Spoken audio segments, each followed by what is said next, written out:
Hola mis hermanos, un saludo muy cordial para cada uno de ustedes. Esta semana estuvimos estudiando la lección número 8, titulada Educación y Redención. Y vamos a comenzar nuestro resumen o repaso de esta semana leyendo el texto bíblico, el cual encontramos en el libro o en la carta segunda a Timoteo, el capítulo 3 y el versículo 16. Dice allí un texto que todos conocemos de memoria, que toda la escritura es inspirada por Dios y útil para enseñar, para reprender, para corregir y para instruir en justicia. La Biblia presenta la historia de la humanidad bajo un marco divino. A través de sus páginas podemos ver a Dios educando a su pueblo y enseñándole su gracia y el plan que ha preparado para su redención. Por eso estudiamos durante la semana diferentes aspectos de la educación divina, como por ejemplo la educación redentora. Estudiamos también a Jesús como educador, también la Biblia como educadora. Vimos también los sabios o los hombres como educadores y también el Espíritu Santo como educador. Vamos a comenzar con la educación redentora.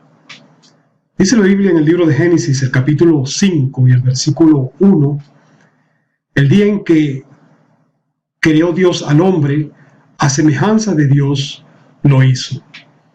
El ser humano es la única criatura de este planeta que fue creado a imagen de Dios.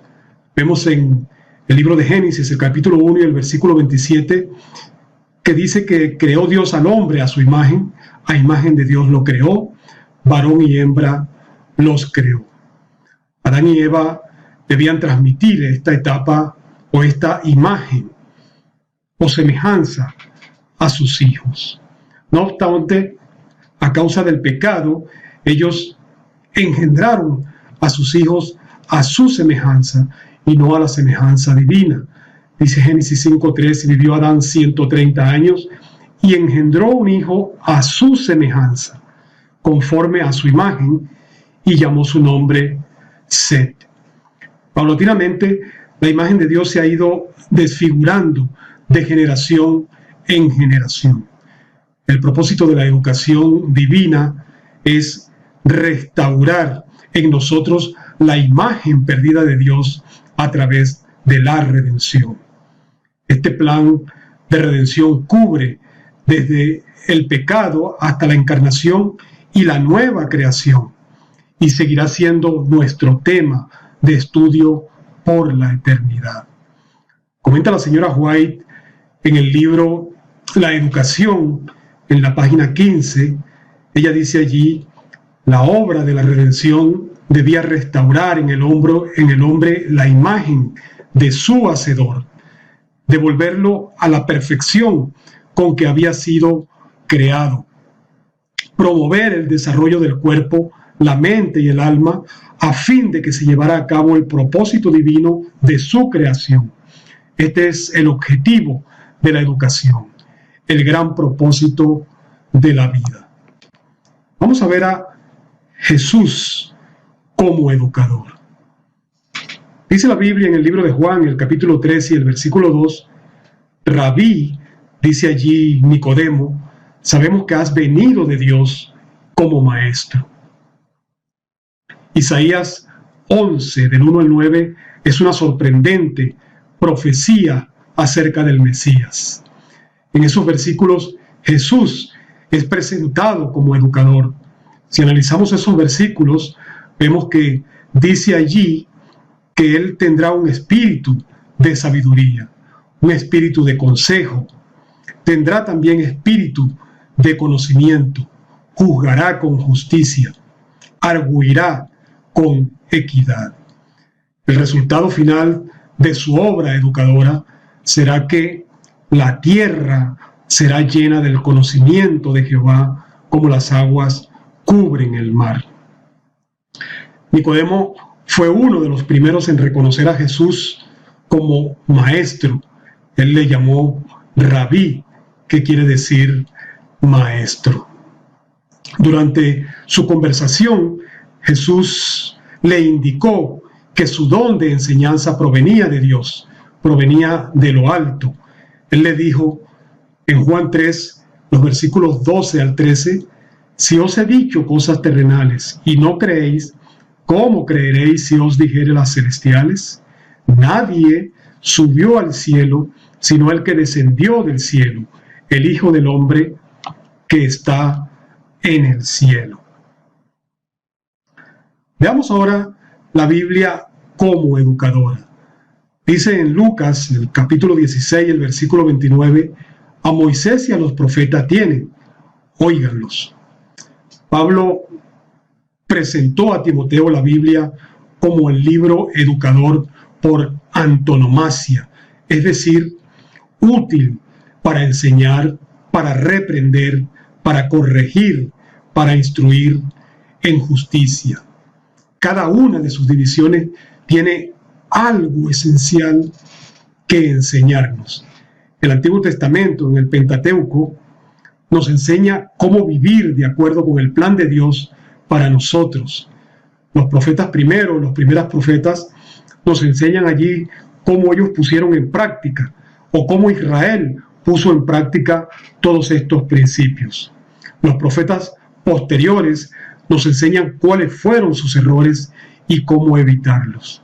Y también los otros escritos de la Biblia nos enseñan, o del Antiguo Testamento, perdón, nos enseñan ejemplos prácticos de educación, tanto buenos como malos.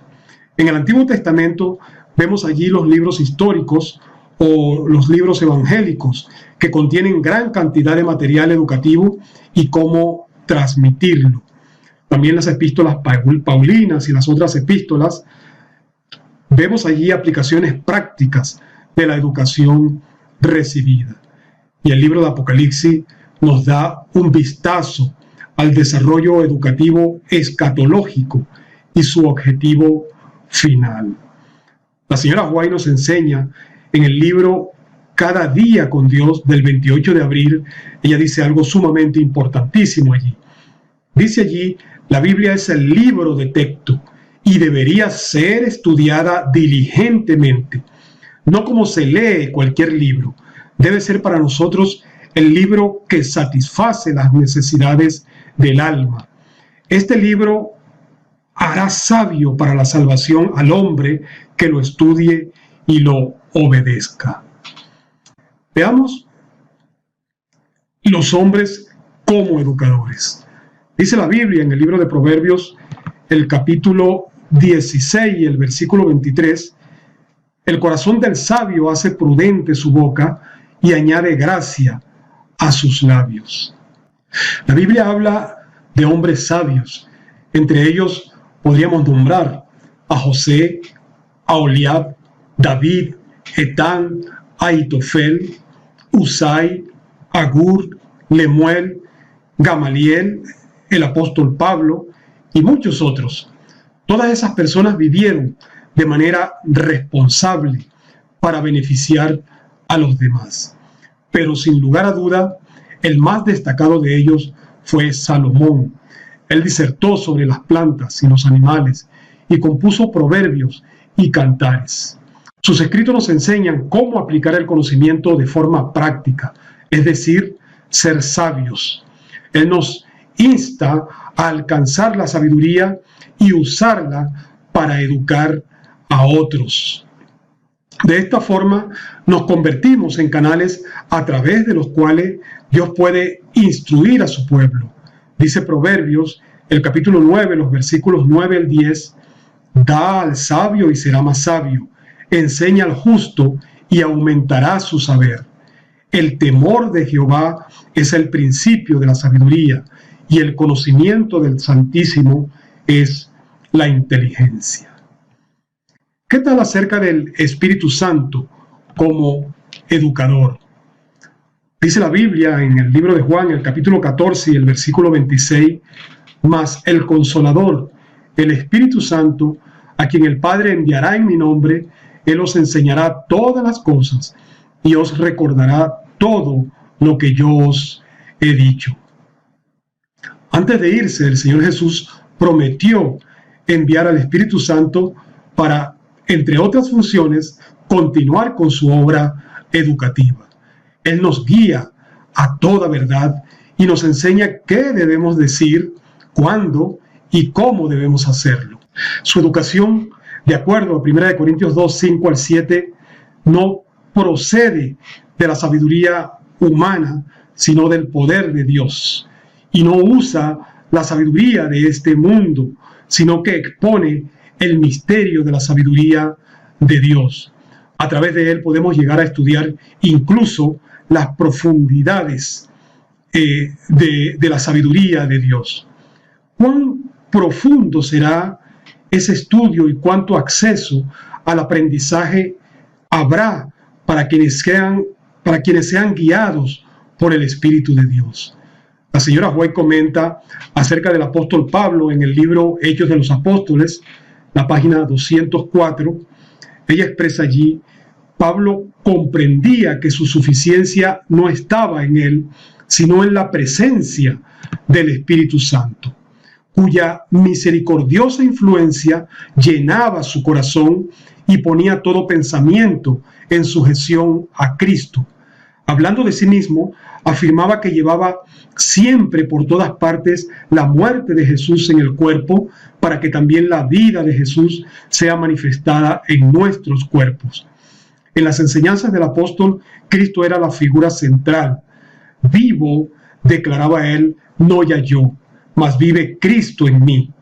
El yo estaba escondido, Cristo era revelado y exalzado.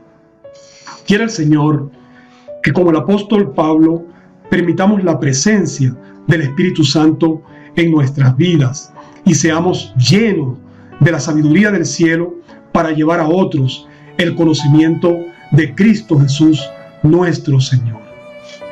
Muchas bendiciones, mis queridos hermanos.